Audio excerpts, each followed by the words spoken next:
महिला ज्या आहेत त्यांचा खूप मोठा मानधनवाढीचा प्रश्न आहे, अधिवेशनात पण मांडला, पण तरी हे सरकार काही करायला तयार नाही आहे। अंगणवाडी सेविका गेले 1.5 महिना ह्या अंगणवाडीला कुलूप ठोकून आहेत, पण सरकारला काही पडलं नाही आहे। जरी मुलांना शिक्षण मिळालं नाही किंवा जरी मुलं वाऱ्यावर राहिलीत किंवा ह्या महिला जरी वाऱ्यावर राहिल्या तरी सरकारला काही पडलं नाही आहे। हा आपल्या देशाचा, महाराष्ट्राचा कणा आहे अंगणवाडी सेविका, आणि त्यांच्याकडे एवढ्या मोठ्या पद्धतीत दुर्लक्षित जर होत असेल तर ह्या सरकारचं म्हणजे त्यांना निगरगट बोलावं का काय बोलावं हा प्रश्न माझ्या मनात येतो। तुम्ही महिलांकडे जर दुर्लक्षित करत असाल, महिलांवर अत्याचार करत असाल आणि ह्या महिलांचं जर मानधन वाढ करत नसाल, पण इतर गोष्टीत सत्ता कशी ठेवायची, एका रात्रीत सत्ता कशी खेचून आणायची, 50 खोक्यांचा वापर कसा करून लोकांवर दबाव कसा आणायचा ह्यावरच जास्त लक्ष केंद्रित करतात। पण जे आपले शेतकरी असतील, महिला असतील, अंगणवाडी सेविका असतील, त्यांचे जे तळागाळातले प्रश्न आहेत हे सरकार सोडवताना दिसत नाही आहे। हे फक्त काही ठराविक लोकांचं, ठेकेदारांचं सरकार आहे, आणि जे तळागाळातले जे खरं कष्ट करणारी ह्या महिला आहेत, मग इलेक्शनच्या वेळेस ह्यांची ड्युटी करून घेतात, पण ह्यांचे जेव्हा विषय होतात तेव्हा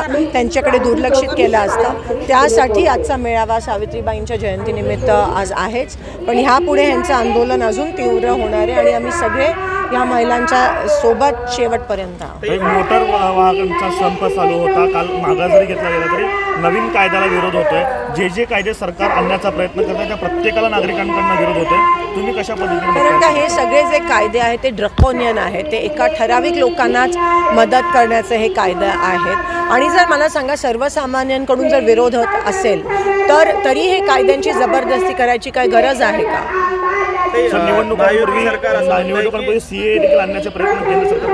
निवडणुकांपूर्वी बरंच काही कटकारस्थान करायचा प्रयत्न करतायत, त्यांना घाई झाली आहे आणि ती घाई का झाली मला कळत नाही। मोठं कांड करण्याची पण शक्यता आहे, लोकांना इमोशनल करण्याची शक्यता आहे, लोकांमध्ये फूट पाडण्याची शक्यता आहे, पोलरायझेशन मोठ्या पद्धतीत करण्याचा हे कटकारस्थान करत आहेत, म्हणून लोकांनी सावध राहावं एवढंच मी एप्रिलला हे उद्घाटन होऊ शकलं असतं, पण मोदीजींना एवढी घाई काय आहे हे उद्घाटन करायची? आपलं श्रद्धास्थान आहे, पण एवढी घाई का? 17 एप्रिलला एवढ्या मोठ्या प्रमाणात तुम्ही हे साजरं करून घेऊ शकता, पण एवढी घाई त्यांना पडले कारण का त्यांना इलेक्शन पुरतीच हा शो करायचा आहे, बाकी ह्याच्या मागे काही नाही। नाहीतर अजून मंदिराचं बांधकाम पण पूर्ण झालं नाही आहे, मग थोडंसं थांबा ना 17 तारखेपर्यंत। पण मुँह में राम। महायुतीची आज पत्रकार परिषद झाली आणि त्यांचा असा दावा आहे तिन्ही पक्षांचा की आम्ही 45 जागा ज्या आहेत त्या लोकसभेच्या आहेत जिंकू।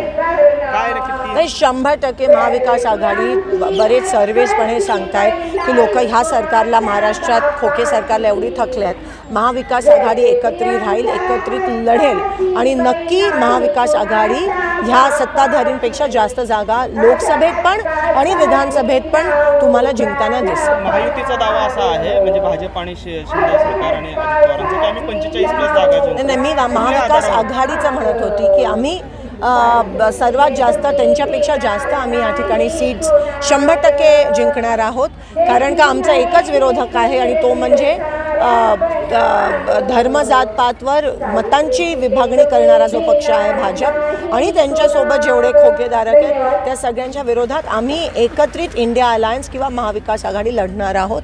आणि तुम्हाला दिसेल महाराष्ट्रामध्ये लोकसभेत आणि विधानसभेत येणाऱ्या निवडणुकीत महाविकास आघाडी बाजी। तुमच्या विरोधकांना कुठं बघता तुम्ही लोकसभा या सगळ्या निवडणुकांच्या रंगणामध्ये? त्यांच्या किती जागा येतील असं वाटतं तुम्हाला? कारण एक विरोधक चांगला तोच असतो ज्यांना समोरच्याची ताकद त्यांना माहीत असू शकते। सोलापूरसाठी तुम्ही संपूर्ण महाराष्ट्रात ते कुठं असतं? आता मी म्हणाली, महाराष्ट्रात विरोधक आमचा एकमेव फक्त भाजप आहे आणि त्यांच्या विरोधात लढणं ही आमची स्ट्रॅटेजी असणार आहे। आज लोक पण वैतागले, तुम्ही बघता अंगणवाडी चळवळ एवढी मोठी चळवळ आहे आपल्या महाराष्ट्रात, ते सगळे त्यांच्या विरोधात जाते, तर महाराष्ट्रामध्ये यश महाविकास आघाडीला। थँक्यू।